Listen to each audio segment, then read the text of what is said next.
Somewhere along your spiritual journey, after a sudden insight or a life-shattering moment, something inside you shifted. One day the world seemed alive, colorful, and meaningful. The next it felt muted, hollow, almost like someone had turned down the volume of your life without warning. At first the awakening felt exhilarating, even liberating. You thought you had found the ultimate clarity. But slowly, almost imperceptibly, the spark dimmed. Tasks lost their urgency. Ambitions no longer ignited your heart.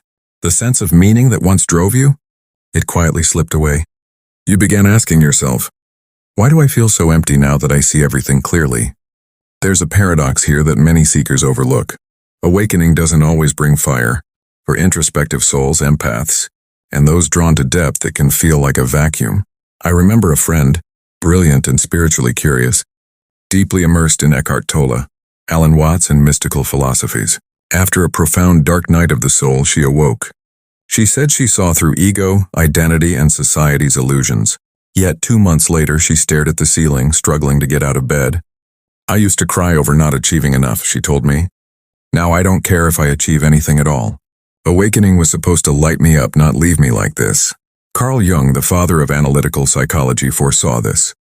He didn't frame it in trendy spiritual terms, but he knew what happens when the unconscious becomes conscious. Jung said, "Enlightenment doesn't come from imagining figures of light, but by bringing the darkness into awareness." It sounds poetic, until you realize the weight of it. Awakening isn't the destination. It's a psychological death, the dismantling of your old identity. Career ambitions, relationships, goals, even your sense of purpose, they all begin to unravel. But the ego doesn't vanish. It becomes disoriented, lost without its familiar maps. And in that disorientation, motivation disappears. You aren't depressed. You're in limbo. You've left the old world but haven't stepped fully into the new one. Here's the thing most people don't understand. This is sacred. Jung called it enantiodromia, the swing of opposites. The ego-driven self recedes. The soul-level self begins to rise. Pause, emptiness, silence, these aren't failures.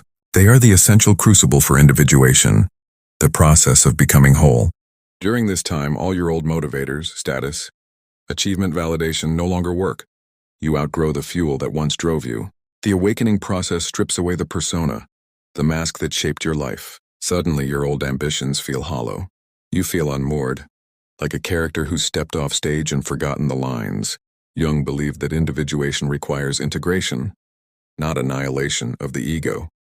The self emerges from this process, a unified inner center, transcending status, praise, and superficial clarity. It operates from alignment, truth, and resonance, not performance. After awakening, your psyche begins rejecting anything inauthentic. Jobs, relationships, ambitions, even carefully crafted dream boards. It's both liberating and disorienting. Without guidance, many fall into spiritual bypassing, mistaking detachment for disengagement. They float numb and disconnected.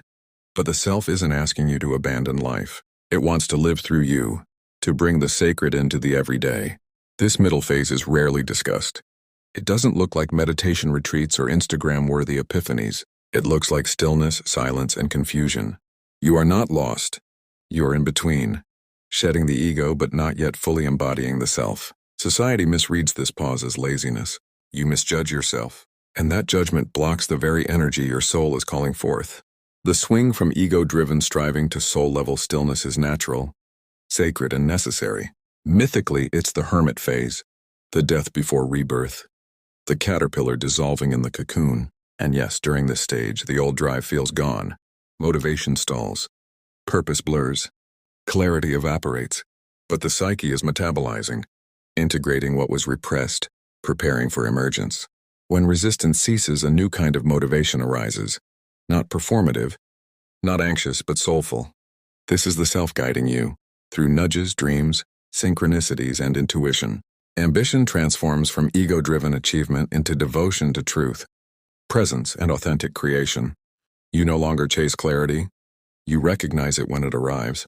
The new energy is quiet yet powerful. You create, serve, and grow, not because of external validation, but because your being resonates with it. The old fire burned away to reveal a deeper, steadier flame, immune to external winds.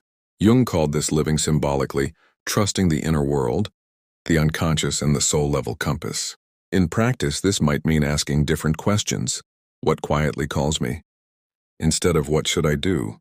Or where is life nudging me? Instead of what's the plan? You transform ambition into devotion. You follow curiosity over checklists.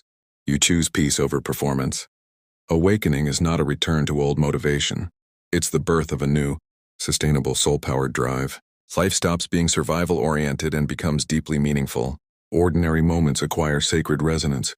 The self leads not in grand gestures but in quiet alignment. So if you felt numb, disengaged, or unmotivated after awakening, you're not failing. You're undergoing a profound psychological recalibration. The emptiness is sacred. The pause is transformative. When you emerge, you'll move from chasing life to responding to it, from performance to expression, from ego ambition to soul devotion. This is the beginning of becoming, the continuation of awakening. Not flashy, not fast, but deeply real. Jung didn't promise ease, but he mapped the terrain. If you are here, you are already on that path, through darkness, through emptiness, toward wholeness. If this resonates, if it names your silent journey, comment below, share your experience. And for more guidance on psychology, soul, and self-awareness applied to life, subscribe to Fractal Wisdom. Awakening is not the story's end. It is where the real story begins.